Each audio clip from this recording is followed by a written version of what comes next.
आपण शुणुचंती व्यासवाणी। जनगण मन अधिनायक जय हे भारत भाग्य विधाता। पंजाब सिंधु गुजरात मराठा द्राविड उत्कल बंग। विंध्य हिमाचल यमुना गंगा उच्छल जलधि तरंग। तब शुभ नामे जागे तब शुभ आशीष मागे। गाए तब जय गाथा जनगण मंगलदायक जय हे भारत भाग्य विधाता। जय हे जय हे जय हे जय जय जय जय हे। या कुंदेन्दु तुषार हार धवला। या शुभ्र वस्त्रामृता। या वीणा वरदंड मंडित करा। या श्वेत पद्मासना। या ब्रह्मा श्रुत शंकर प्रभृतिवे। देवै सदा वंदिता। सा मां पातु सरस्वती भगवती। निशेष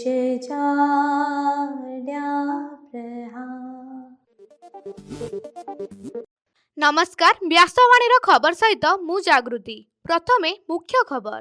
फकीरमोहन विश्वविद्यालय कुलपति भावे प्रोफेसर संतोष कुमार त्रिपाठी को पुनः नियुक्ति कले कुलाधिपति डॉक्टर हरिबाबू कंभमपति। राज्यर 13टी विश्वविद्यालय पर नुआ कुलपति नियुक्ति हेले। छात्र छात्री और श्रमिक मानू 5 किलोग्राम ओजनर गैस सिलिंडर जगाई दियाजिवो, स्पष्ट कले जगण विभाग सचिव संजय कुमार सिंह। राष्ट्रपति द्रौपदी मुर्मू आसंता एप्रिल 21 तारिख में 2 दिनिया ओडिशा गस्तर आसिबे। ओडिया पक्ष अवसर में आज सारा राज्य में शिशु कथा दिवस पालन करा जाउछि। ओडिशार 3 जण नवनिर्वाचित राज्यसभा सांसद शपथ नेले। राज्यर विभिन्न स्थान में दुर्घटना घटी 11 जनक मृत्यु। अमेरिकार आक्रमण में ईरान गोइंदा विभाग मुख्य निहत। गतकालीर आईपीएल मैच वर्षा जोगु बातिल। कलिकता और पंजाब उभय दल को मिलिला 1 पॉइंट एवं आसंता 10 तारिख पर्यंत काल बैशाखी हेबा नै सतर्क कला पाणीपाग केन्द्र। एबे संपूर्ण खबर।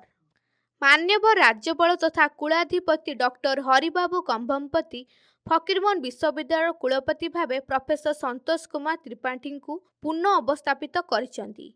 ए संक्रांत रे गतकाली कुलाधिपति कार्यालय पक्षरु विज्ञप्ति प्रकाश पाइछि।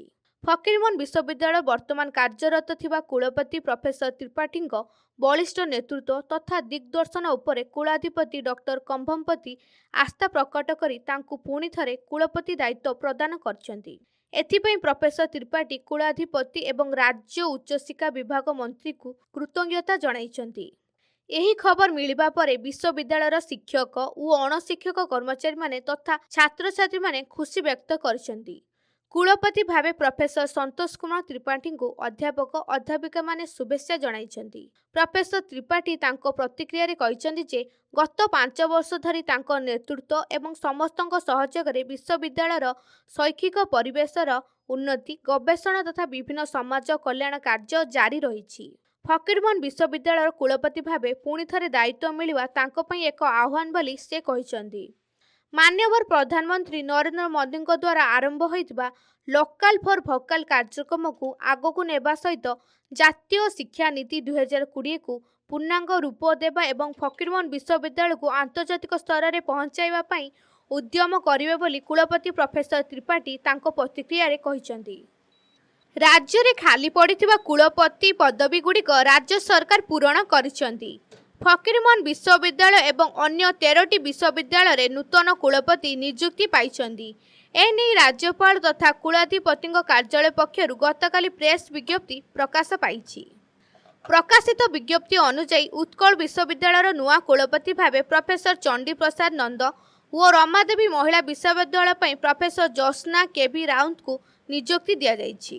ସେହିପରି ରେଭେନ୍ସା ବିଶ୍ୱବିଦ୍ୟାଳୟ ପ୍ରଫେସର ଅର୍କ କୁମାର ଦାସ ମହାପାତ୍ରଙ୍କୁ କୁଳପତି ଭାବେ ନିଯୁକ୍ତି ଦିଆଯାଇଛି।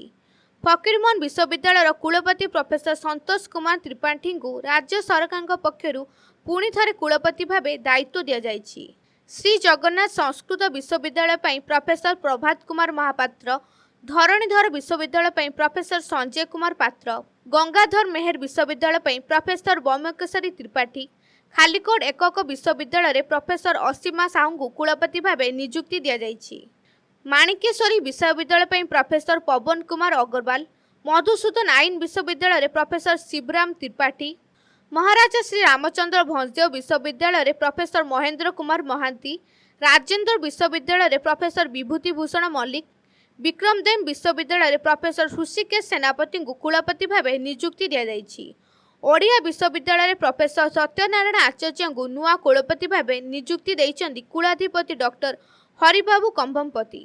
କୁଳପତି ନିଯୁକ୍ତି ପରେ ବିଶ୍ୱବିଦ୍ୟାଳୟରେ ଖାଲି ପଡ଼ିଥିବା ଅଧ୍ୟାପକ ପଦବୀଗୁଡ଼ିକୁ ଖୁବ୍ ଶୀଘ୍ର ପୂରଣ ହେବ ବୋଲି ଆଶା କରାଯାଇଛି। ରାଜ୍ୟର ଛାତ୍ରଛାତ୍ରୀ ଓ ଶ୍ରମିକମାନଙ୍କୁ 5 କେଜି ଓଜନର ଗ୍ୟାସ୍ ସିଲିଣ୍ଡର ଯୋଗାଇ ଦିଆଯିବ। ଏ ସମ୍ପର୍କରେ ଗତକାଲି ଯୋଗାଣ ବିଭାଗର ମୁଖ୍ୟ ସଚିବ ସଞ୍ଜୟ କୁମାର ସିଂ କହିଛନ୍ତି।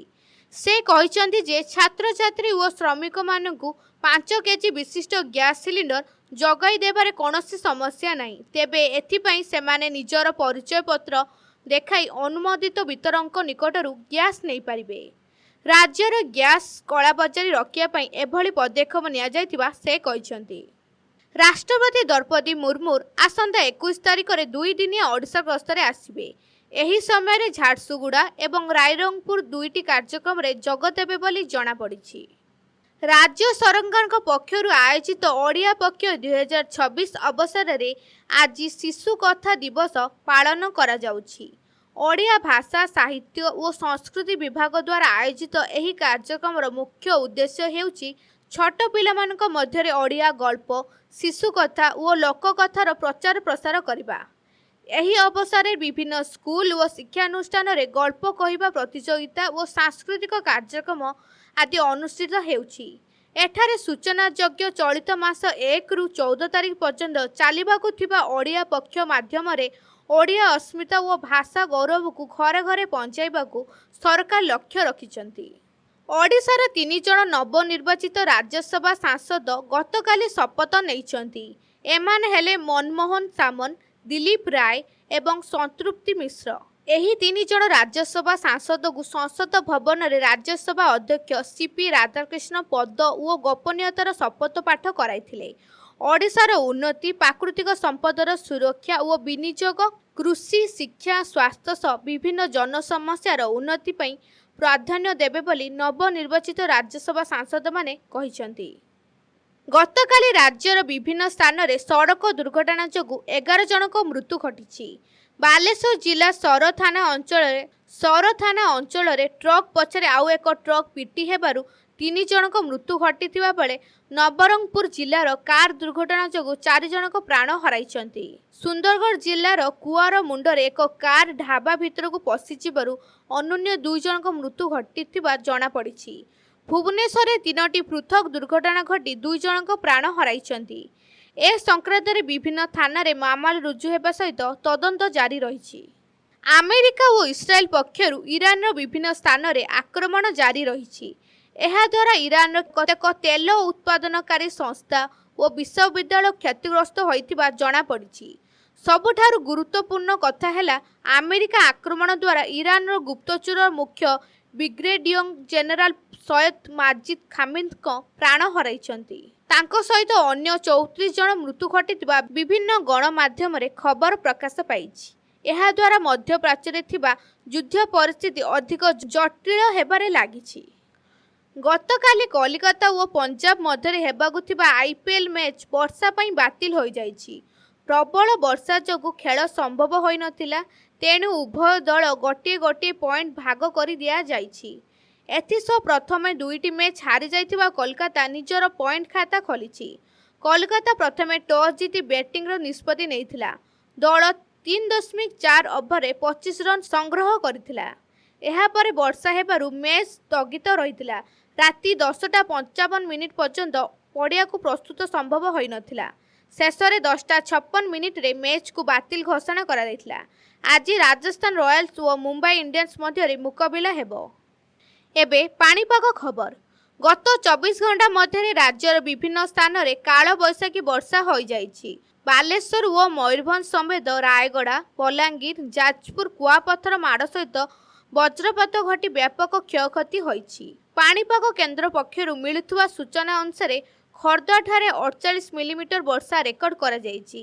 ସେହିପରି ରାୟଗଡ଼ାରେ 37.6 ମିଲିମିଟର ବର୍ଷା ହୋଇଥିବା ବେଳେ ଢେଙ୍କାନାଳରେ 27.6 ମିଲିମିଟର ଓ ସୁନ୍ଦରଗଡ଼ଠାରେ 15.4 ମିଲିମିଟର ବର୍ଷା ହୋଇଯାଇଛି। ଆସନ୍ତା 10 ତାରିଖ ପର୍ଯ୍ୟନ୍ତ ସାରା ରାଜ୍ୟରେ କାଳବୈଶାଖୀ ବର୍ଷା ପ୍ରଭାବ ଲାଗି ରହିବ ବୋଲି ପାଣିପାଗ ବିଜ୍ଞାନ କେନ୍ଦ୍ର ପକ୍ଷରୁ ସୂଚନା ମିଳିଛି। ଏବେ ଆସନ୍ତୁ ଶୁଣିବା ଆଜିର ସ୍ୱାସ୍ଥ୍ୟବାଣୀ। ଏଥିରେ ପ୍ରଚାର କରୁଛୁ ବଜ୍ରପାତରୁ ନିଜକୁ ସୁରକ୍ଷିତ ରଖିବେ କିପରି। ବଜ୍ରପାତ ବା ଘଡ଼ଘଡ଼ି ଏକ ପ୍ରାକୃତିକ ବିପର୍ଯ୍ୟୟ। ସାଧାରଣ ମାର୍ଚ୍ଚ ମାସରୁ ଜୁନ୍ ମାସ ମଧ୍ୟରେ ଅଧିକ ବିଜୁଳି ଓ ଘଡ଼ଘଡ଼ି ମାରେ। କେବଳ ସାବଧାନତା ଏବଂ ସଚେତନତା ଦ୍ୱାରା ବଜ୍ରପାତ ବିପତ୍ତିରୁ ନିଜକୁ ସୁରକ୍ଷିତ ରଖିପାରିବେ। ବଜ୍ରପାତ ଶବ୍ଦ ଶୁଣିବା ମାତ୍ରେ ଖୋଲା ସ୍ଥାନରୁ କୌଣସି ପକ୍କା ଘର ଭିତରକୁ ଚାଲି ଯାଆନ୍ତୁ। ଘର ଭିତରେ ଥିଲେ କବାଟ ଝରକା ବନ୍ଦ କରିଦିଅନ୍ତୁ ଏବଂ କାନ୍ଥଠାରୁ ନିଜକୁ ଦୂରେଇ ରଖନ୍ତୁ। ପୋଖରୀ କିମ୍ବା ଜଳାଶୟ ନିକଟରେ ରୁହନ୍ତୁ ନାହିଁ। ପାଣି ଭିତରେ ଥିଲେ ଯଥାଶୀଘ୍ର ବାହାରକୁ ଆସନ୍ତୁ। ଗଛ ତଳେ ଆଦୌ ଆଶ୍ରୟ ନିଅନ୍ତୁ ନାହିଁ। ଖୋଲା ପଡ଼ିଆରେ ଛିଡ଼ା ହୋଇ ରୁହନ୍ତୁ ନାହିଁ। ବିଲରେ କାମ କରୁଥିଲେ ତୁରନ୍ତ ସେହି ସ୍ଥାନରୁ ଏକ ଶୁଖିଲା ସ୍ଥାନକୁ ଚାଲି ଯାଆନ୍ତୁ। ଅତି କମ୍ରେ ପାଣିରୁ ଉଠି ହିଡ଼ ଉପରକୁ ଉଠି ଆସନ୍ତୁ। ସାଇକେଲ କିମ୍ବା ମୋଟର ସାଇକେଲ ଚଲାଉଥିଲେ ନିରାପଦ ସ୍ଥାନରେ ଆଶ୍ରୟ ନିଅନ୍ତୁ। ବିଦ୍ୟୁତ୍ ଖୁଣ୍ଟି କିମ୍ବା ତାରଠାରୁ ଦୂରେଇ ରୁହନ୍ତୁ। ହାତରେ ମାଛ ଧରା ବନିଶୀ, ଲୁହା ବେଣ୍ଟ, ଛତା କିମ୍ବା ଲୁହା ଛଡ଼ ଧରନ୍ତୁ ନାହିଁ। ଘଡ଼ଘଡ଼ି ସମୟରେ ମୋବାଇଲ ଫୋନ୍, ବୈଦ୍ୟୁତିକ ଉପକରଣ ବ୍ୟବହାର କରନ୍ତୁ ନାହିଁ। ବଜ୍ରପାତ ସମୟରେ ଯଦି ଏକାଧିକ ଲୋକ ଏକତ୍ରିତ ଥାନ୍ତି, ପରସ୍ପରଠାରୁ ଅଲଗା ହୋଇ ରହିଲେ ଆଘାତ ସଂଖ୍ୟା କମିଥାଏ। ବଜ୍ରପାତ ଠାରୁ ନିଜକୁ ସୁରକ୍ଷିତ ରଖିବା କୌଶଳ ସମ୍ପର୍କରେ ରେଡିଓ ବାର୍ତ୍ତା ଶୁଣନ୍ତୁ ଏବଂ ଟେଲିଭିଜନରେ ପ୍ରସାରିତ ସତର୍କତାମୂଳକ ପଦକ୍ଷେପ ସବୁ ଦେଖନ୍ତୁ। ବଜ୍ରପାତ ସମୟରେ ସତର୍କ ରୁହନ୍ତୁ। ନିଜର ମୂଲ୍ୟବାନ ଜୀବନ ବଞ୍ଚାନ୍ତୁ। ଆଜିର ଖବରକୁ ଏଇଠି ରଖୁଛୁ। ନମସ୍କାର।